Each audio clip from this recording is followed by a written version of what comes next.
as your exams are coming, right? It's just around the corner. So I decided to have a session related this. आपके exam में बहुत सारी written part में चीजें आती हैं, राइट? जिसमें letter, paragraph, notice, advertisement, right?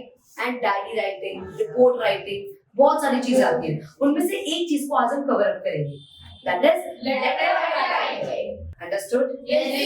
Letter कितना बड़ा से बड़ा हो, छोटा से छोटा, पहली बात सिर्फ दो पार्ट्स में. इनफॉर्मल लेटर आपका वो लेटर होता है जो इनफॉर्मली लिखा जाता है, जिसमें आपको कोई भी ज्यादा चीजें रिस्पेक्टिव वे में जाने की जरूरत नहीं है.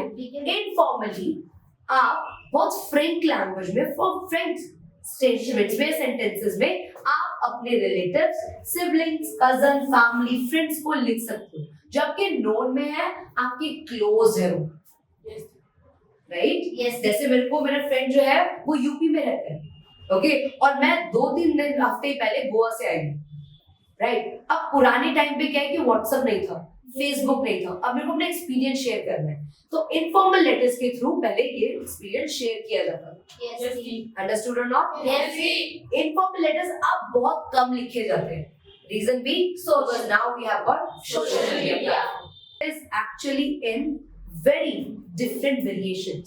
फॉर्मल लेटर्स में बहुत सारी वेरिएशंस हैं, क्योंकि अभी भी इंस्टीट्यूशंस हैं, ऑर्गेनाइजेशंस हैं, कंपनीज हैं, फैक्ट्रीज हैं, गवर्नमेंट ऑफिसेज हैं, राइट और नॉट? इन सारे एरियाज में आप मैसेज तो नहीं करोगे. So social media platforms want to work, वो कहीं से भी काम नहीं आएंगे. तो वहां पर कौन से लेटर्स?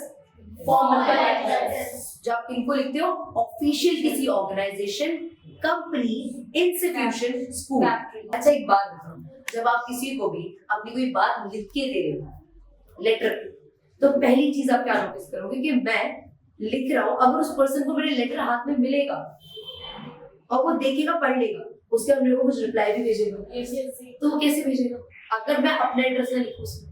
तो पहली चीज क्या इंपॉर्टेंट है? Address of home, sender's address. Send मैं कर रही हूँ सेकंड पर्सन को, राइट? तो किसका पहले एड्रेस है? कुछ नहीं है. पिन कोड, आपकी सिटी, आपका जो भी आसपास का एरिया है, किस एरिया, स्ट्रीट नंबर, जो भी आपका आता है, जैसे कि मैं बोलती हूँ RZ 233 भरत विहार, राजापुरी रोड, ये मैं लैंडमार्क भी बता रही हूँ, right? Street number 21, right? Street number 21, इतना लिखा, नीचे लिखा न्यू दिल्ली 11005. ये रहा एड्रेस जो मेरा है, जो जरूरी है लिखना वो लिख दो. लिख दिया. सेकेंडली कुछ नहीं करना, डेट, कि वो पर्सन जब वो लेटर पढ़ेगा तो वो देखेगा कि कब लिखा है, कब तक मेरे दिनों में. जैसे उसने 6 को लेटर, उसके 8 को उसके लेटर हाथ में आया, वो दिखता है 6 को ही बन लिख दिया है लेटर, बट पोस्ट ऑफिस की वजह से पहुंचा नहीं. पर उसको डेट कैसे पता चलेगी कि कब का इमोशन है, किस दिन की बात है? समझ आया? फिर जिसको ये रिसीव करना है लेटर, उसका लेटर भी, उसका भी एड्रेस होना जरूरी है, क्योंकि जो रिसीव कर रहा है मैं पोस्ट ऑफिस में दूंगी तो वो क्या कहेंगे? आपने देखा है जो लेटर होता है उसके यहाँ पर एक पन्नी लगी होती है, उस पन्नी में किसका एड्रेस दिख रहा होता है? सेंडर्स और रिसीवर्स. रिसीवर्स एड्रेस दिख रहा होता है, राइट? अगर मेरे को एमसीडी वाले कोई लेटर भेजेंगे या मेरे को कोई कंपनी लेटर भेजेगी, तो उसमें मेरे को रिसीव करना है, तो मेरा एड्रेस हाईलाइट होगा. समझ आया? और मैं अगर लेटर खोलूंगी तो मेरे को वहाँ किसका एड्रेस दिखेगा? सेंटर में किसका एड्रेस था?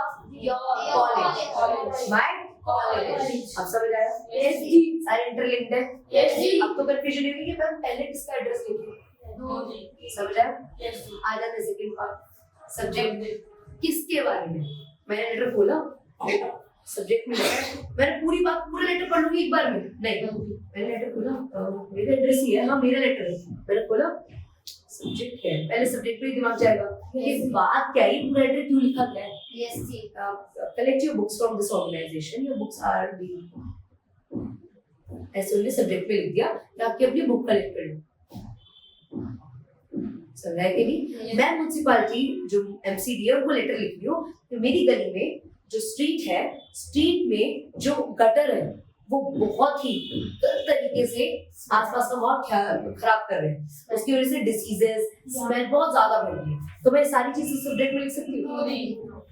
सिंपली मैं क्या लिखूंगी? Facing problems related sewage systems, और facing problem related the drains और ड्रेनेज सिस्टम। सिंपल लिखा, उनको दिमाग में जाएगा अच्छा ये प्रॉब्लम है। अब वो नीचे जाएंगे, डीप पढ़ेंगे कि डीपली देखकर बात। अब क्योंकि हम एक ऑनर्ड पोस्ट में कोई पर्सन बैठा हुआ है उसको लेटर लिख रहे हैं, so you should give salutation. Salutation मतलब यू शुड राइट समथिंग कि हम रिस्पेक्टेडली आपको लेटर लिख रहे हैं। क्या आप सैल्यूटेशन लिखोगे? इस वर्ड को नहीं लिखोगे, क्या लिखोगे? आपको लिखना है अगर पता नहीं है सर और मैम नहीं है तो आप सर स्लैश में मैम लिख दो। अगर पता है कि प्रिंसिपल सर ही है हमारे तो फिर don't write this. Understood? Yes. अब आता है सबसे मेन पॉइंट। सब स्टूडेंट्स को लगता है यार ये डिफिकल्ट होता है, ये चीटिंग करता है मेरे को। सिंपल सबसे ज्यादा यही तो होता है। आपको अब सारी बात निकालने का मन आ गया, अब आ गया सारी बात में जो पूरी भड़ास निकालनी थी ना। Here you can openly. Now you have got point. What to talk? And what to talk about the main point. Intro. आपने पहले इंट्रो में I would like to inform you करके शुरू करा, फिर लिखा मेन कंटेंट के रीजन क्या है। पहले आपने लिखा प्रॉब्लम, क्या लिखना आपने problem. I would like to inform you that करके you mentioned the problem.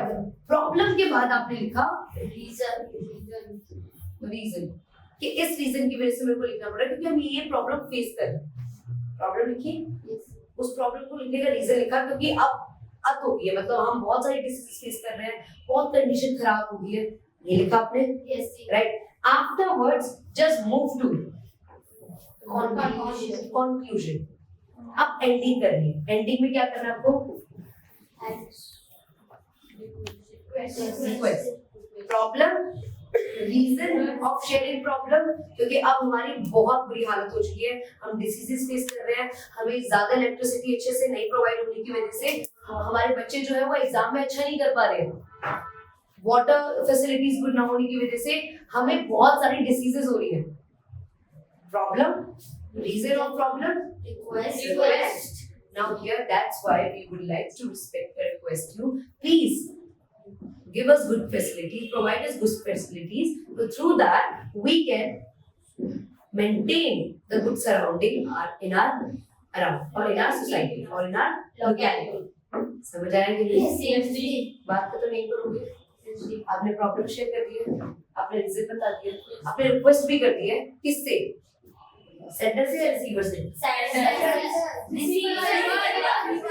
Receiver से, जिनने वो रिसीव करा। जिस पोस्ट पर्सन उसको रिस्पेक्टेडली बोल के आपने चीजें मेंटेन कर दी।